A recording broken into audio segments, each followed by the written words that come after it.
Hello viewers, এই যে গুণগুলো লেখা আছে দেখো, এগুলো নিমেষে কীভাবে করা যাবে। একটা শর্টকাট নিয়ম আছে, সেটা হচ্ছে যে এই 15 × 15 কত হবে না, প্রথমে এই 5-এর সঙ্গে 5 গুণ করে দেবে, 5×5 = 25।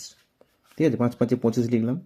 আর কি করবে না, এই 1-এর সঙ্গে 1 যোগ করো, 1-এর 1 2 হলো, দিয়ে 2-এর সঙ্গে 1 গুণ করো, 2 × 1 = 2, তাহলে হয়ে গেল কত, 15×15 = 225।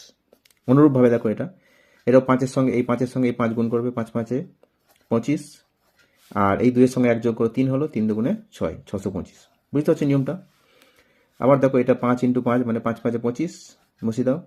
এবার এর সঙ্গে 1 যোগ করো, 3 × 1 = 4, 3 × 4 = 12। বুঝা যাচ্ছে? তাহলে প্রথমে 25, লাস্টে 25 হবে।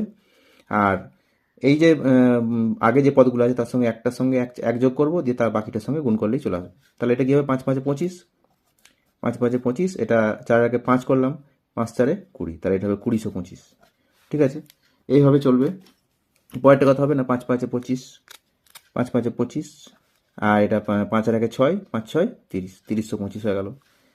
আবার দেখো, এটা 5×5 = 25, 6-এর সঙ্গে 1 যোগ করে 7, 7-এর সঙ্গে 6 গুণ, 6×7 = 4225।